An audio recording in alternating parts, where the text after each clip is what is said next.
Donc oui, le GT écosystème et articulation du dispositif, il a traité de la question comment s'articule le programme dans les écosystèmes qui existent localement.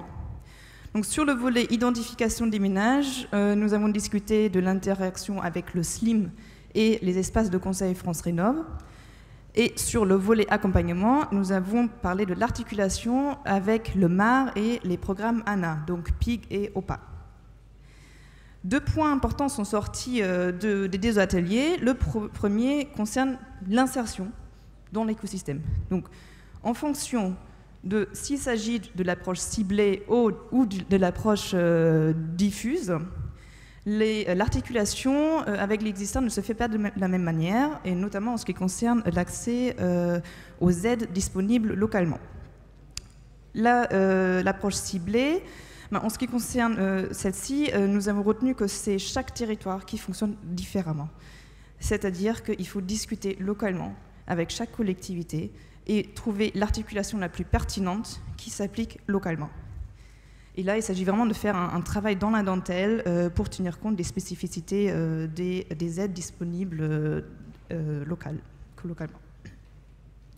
Pour l'IDIFU, en fonction du secteur géographique d'intervention de l'opérateur TZE, les opérateurs doivent se coordonner avec les collectivités qui portent des programmes spécifiques dès lors que l'opérateur TZE n'est pas le même que celui qui porte le programme de l'opération locale. Pour les secteurs géographiques non couverts par un dispositif local, cette question ne se pose pas, et du coup, c'est l'articulation seule avec le MAR qui se fait. Dans tous les cas, le TZE vient en complément des dispositifs existants.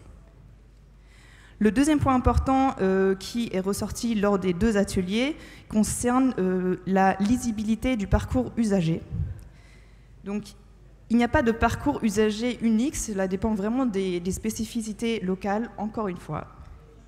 Et en ce qui concerne cette lisibilité du parcours usager, on a encore une fois identifié deux volets. D'une part, la lisibilité par l'écosystème, donc la compréhension de l'écosystème par l'écosystème, donc le qui fait quoi, à quel moment.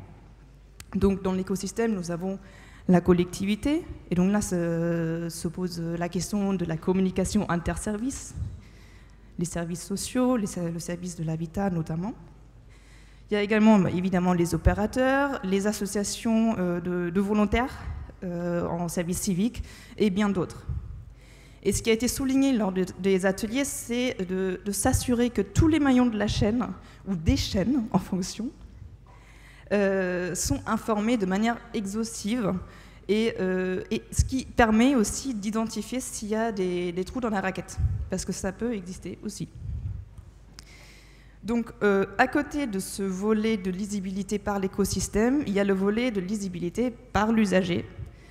Donc là, il s'agit de permettre aux ménages d'avoir accès à un lieu d'information physique et numérique pour prendre connaissance de la démarche qui s'applique à lui, dans son cas précis, par rapport à son statut, par rapport à sa situation géographique, etc., ses demandes, son souhait. Donc, pareil, il faut que l'usager ait accès à l'information de manière exhaustive, mais lisible. Et donc là, il y a un vrai rôle de la collectivité pour assurer ce service public d'information, finalement, et pour permettre la lisibilité du parcours usager. En conclusion, nous constatons que l'écosystème est en mouvance constante, qu'il faut garder une veille afin d'intégrer les changements qui interviennent régulièrement, et surtout d'assurer la lisibilité de cet écosystème par tous. Et cela nous semble être un axe de travail intéressant pour la suite.